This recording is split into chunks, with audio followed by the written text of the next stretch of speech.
Are you a feminist? It is a question almost everyone thinks they have answered until we realize that feminism today is not just about one thing, but many. Today we are going to trace how feminism began, how it has evolved, and how it became something very different in the modern world. And at the end of this video, you will decide if you are a feminist. And if yes, what type of feminist are you?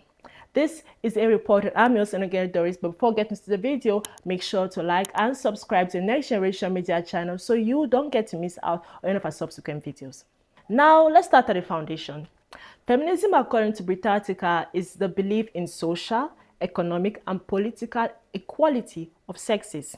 But over time, feminism has taken a form of 4 different waves, which we call the waves of feminism, each with its own mission.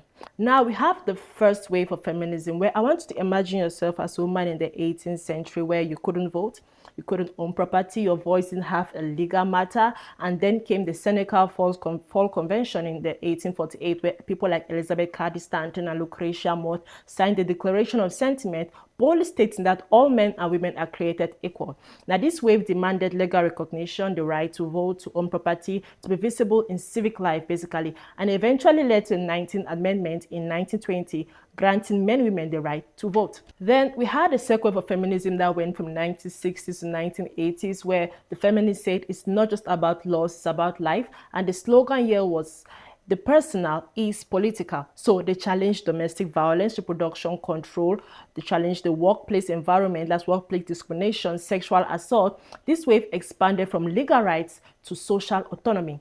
And then came in the third wave of feminism. In the 1990s, intersectionality entered the conversation thanks to people such as Kimberly Crenshaw, and it was aimed at highlighting that a Black woman doesn't experience sexism the same way a white woman does. This wave embraced individuality, identity, reclaiming derogatory words like bitch and slut, exploring sexuality without shame. It said we are not a single type of woman and our experiences are not uniform. And then came the fourth wave of feminism. And this was more like the social media feminism from the 2010s to present day.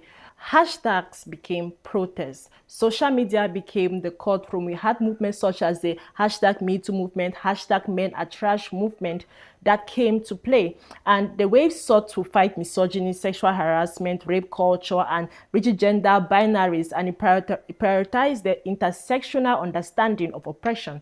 Now, here is where this conversation gets uncomfortable but necessary. Feminism started as, I want the right to vote. I want the right to learn. I want the right to walk. I want the right to choose. But some forms of modern Western feminism have shifted into, I want benefits without accountability. I want the right to shape biological reality. I want my opinions accepted without questions simply because I'm a woman. I want empowerment without responsibility. And to prove their point, they had campaigns such as the Free the Nipple campaign. And I really wish that was not as chaotic as it sounds, but I'll let you see it for yourself.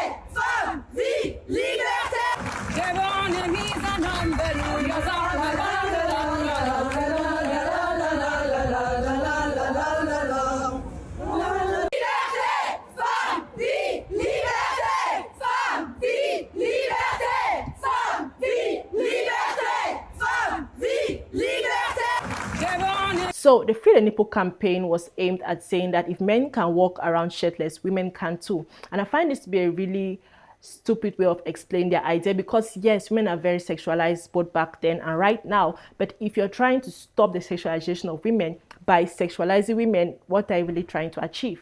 And don't get me wrong, I don't even support the idea of men walking around shirtless. I believe people walking around without clothes in any setting, especially in particular setting, is very, very inappropriate, regardless of the gender.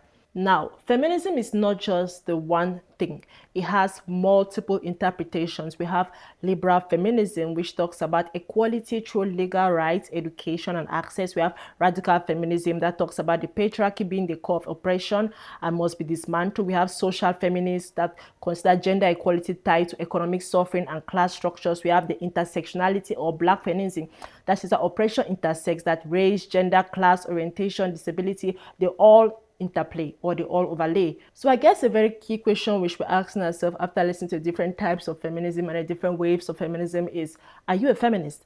And if you are a feminist, what type of feminist are you? So I would like us to see how feminism is playing in the African culture. But first, I would like us to see how modern day feminism is playing in the Western culture on both sides of the spectrum, and also look at how it's playing in the African context on both sides of the spectrum. So we have put together a set of videos that really demonstrate what feminism looks like in the Western culture, both the sides that people consider extreme and normal, and the sides that it plays in the African culture, both the extreme and also normal sides. So first, let's look into modern Western feminism. My choice! My choice! My choice!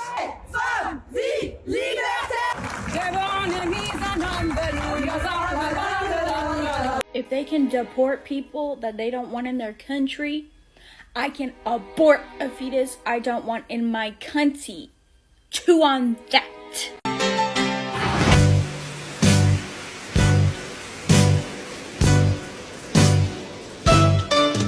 How does that make you feel? Would you see yourself being a modern day Western feminist?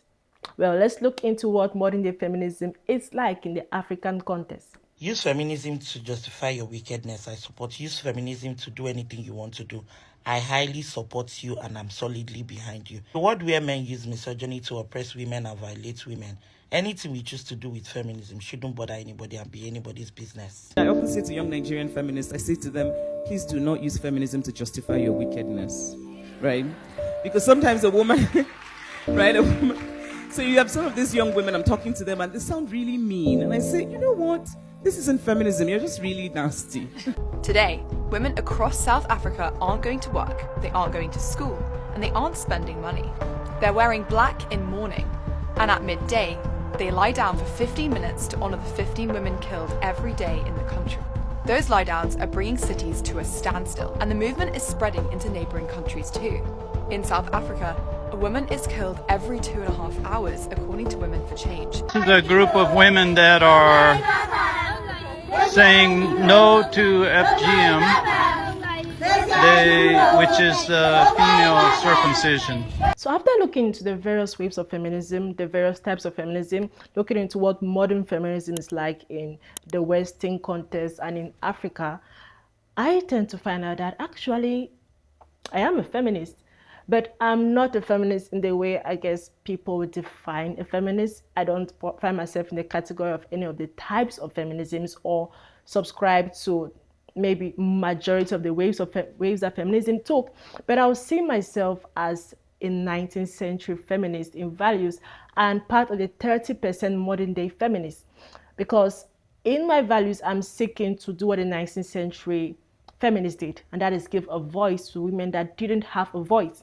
And what 30% of modern day feminists are actually doing, reaching out to those areas that actually need a voice. Because at the end of the day, we have this 70% feminists that are loud on social media, that are drowning the voice of those who actually need to be heard.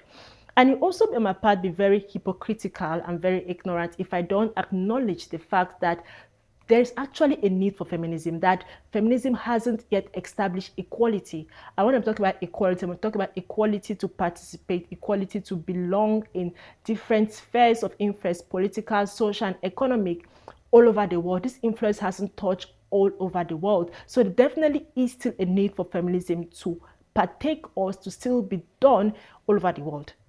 But then we have the louder part of feminism, that's the 70% of feminism, I will call 70%, that is very loud and drowning out the voice of the 30%. Because in Africa, we still face things like female genital mutilation, we have forced early marriages, we have limited access to education, sexual violence, cultural silences. All these are still very prevalent. In Africa, feminism is not just a Twitter trend, it's a survivor tool. When I look to people such as Chimamanda Ngozi, the Nigerian writer, or the Cameroonian writer, Jali Amadou Amal, these are women I will stand with boldly and say, yes, this is feminism. I will boldly stand with these women and call myself a feminist. Not people who go around and say, oh, free the nipple. No, that ain't feminism. Because feminism should not be a shield against accountability. It should not be an excuse for moral decay. It should not be an ideology for man-hating. It should not be a rejection of family or compassion or a dismissal for women to choose home and motherhood. Feminism was born so that we can have the right to choose, not the obligation to choose only one type of way to be successful as a woman. And I'll say this very clearly, I'm not someone that will call myself an anti-feminist, because I still believe that feminism is needed loudly in certain areas, okay? There are areas that loudly need feminism. We're talking about areas where female genital mutilation is still very prevalent. We have places like Somalia, we have places like Guinea, Djibouti, Sierra Leone, we have Mali, we have Egypt, we have Sudan, we have places like Afghanistan, where young girls are not still allowed to have education past primary school. And let's not even go too far. Let's come right down to our own setting here in Cameroon. We still have cases of gender-based violence. We still have cultural silence. They still have high increase in rape. There is all these things that feminists should be speaking up on, that we need feminism to be loud on. But rather, we have this online man-hating thing happening. You can say it's not prevalent, but it is. It's the only thing we hear on social media. We don't hear about, it's very little, okay? The cases of children that get raped, cases of children that are sent to marriage early, it's not covered in the media, but rather we have these loud cases of online man-hating, or free the nipple, or we're just going to become career women, we're going to hate men, we're not going to want to have a family. That is a narrative that is out there, and that's not feminism fought for. But in all of this, I'd like to give another side to feminism, where I believe it shows how men, a majority of men, have inspired this hate, this I would say this exaggeration of what modern day feminism is. Because I was talking with a friend not so long ago, and we're talking about how women have a genuine fear for men. I mean, we walk around the street, or especially at night, there is this genuine fear when you walk past a group of men. I'm not talking about something about man hating in reality. This is reality. Ask any woman you know, mother, sister, whatever. There is a genuine fear of men. Put a woman in a room where she finds herself among 49 men, she would be afraid. Strange men, she would be afraid, especially if it's at night. There will be a fear within her. But put her in a room where there are 49 women. There's not going to be fear, maybe uncomfort. Yeah, but not fear. That is a reality. It's not just even something about saying that women are just paranoid. It's a genuine fear. It's a reality we're living in. So we definitely have this case where there is a decadence happening in the majority of men that have been taught to have low value for women, to see women as things. That is definitely prevalent. And I think the side of feminism that has taken this to the toxic route have capitalized on that, and they are just deciding to want to go the extreme themselves as well. You cannot fix a problem by becoming the monster you're trying to destroy. No, that's not going to happen. That cannot work. And definitely it is true that almost every woman I know has been sexually harassed in one way or another. I'm saying this being true for myself. Okay, you can ask the people around, you can ask your friends, you can ask your mother, you can ask your sisters. In one way or another, they have faced sexual harassment in the hands of men. And we say always that it's not all men. Yes, I agree. I'm a very big advocate for the fact that there are good people out there, that not all men should be put under the rope to be hanged on the rope. No, it's not all men, but it's always men. That's the problem. That's the problem. The problem is that it is always men. Majority, 99.9% of the time, it is men. So if we are crying this out so much and drilling this out, we need the men to help, because at the end of the day, the only way that we can stop this toxic way for feminism is that we also need to have a rise in men that actually are supporting moral uprightness. That, I believe, is what going to be a very great remedy for this toxicity we're facing right now in the feminism era. So, like I said, I think this is the very first time I'm coming out and openly calling myself a feminist, because for the longest period of time, it has been linked more to this, what I call the 70% of it that is very toxic. But if I'm to start the feminism, I'll start the feminism that says women also, not women first. Because what brought about feminism was that there was a table. Okay, it was a table about politics, about social life, about economics. And women did not have a place on that table. And we have people that came up and said, you know what, these people have potential. Women have potential. They have dreams. They have ambitions. They have capability. Bring them to this table. And they brought women to this table. And slowly, we are actually getting more women to that table. And we can definitely see that the world has become a better place because of it. But then to find people who have had their seat on this table come up and say, we don't just want a seat, we want to be on the table, we want to own the whole table. Because that's practically what toxic feminism is about. There are people who have gotten a seat on the table, that they are now involved in politics, in social decisions, economic decisions, but they say, you know what, we want to reign.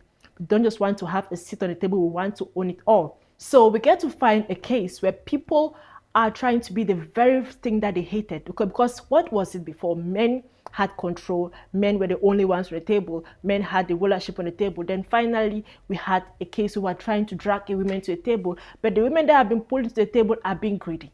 They are saying, no, we want to own the table. This is now dulling out the possibility of people that actually need their voice to be heard, that actually need to join this table, people that want to express their dreams. Women that want to express their dreams, want to have jobs, want to have careers, want to have education. Education, they want to have the right to not be cut as children. All these toxic feminists now are sat around this table and just being greedy and want to have social media fame and likes and follows and try to raise their own tiny little communities and say, well, this is us just trying to promote womanhood. That's a lie. That's a lie. That's not what feminism is about. That's what feminism has ever been about. This is toxic. It's out of the way. So at this point, I will start with the feminists that say women also. I will say, oh, that child in that particular region does not have education. Let's go and teach this region that women deserve an education. Or let's go and tell this people that you should not be cutting children at their young ages. Or let's go and tell this people that you should not be killing people just because they are women. You should not be bringing down religions. That you should not be bringing down women. This is a feminism that we should be calling for. Not feminism that seeks to be greedy and own the entire table that we have fought so hard to be part of. Because I will stand with a feminism that uplifts, a feminism that protects, a feminism that empowers, that educates, that liberates the truly oppressed without destroying the society in the process.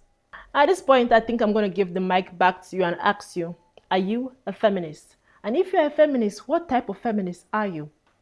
Well, that's all for this particular episode, ladies and gentlemen. Please drop your comments down in the comment section below. But before you go, please make sure to like, share, subscribe, turn on the notification bell so you don't get to miss out on any of our subsequent videos, so you can support this little channel we're trying to build up and send good information to you guys. Please do like, share, subscribe, hit that notification bell, and we'll see you in the next episode. Bye.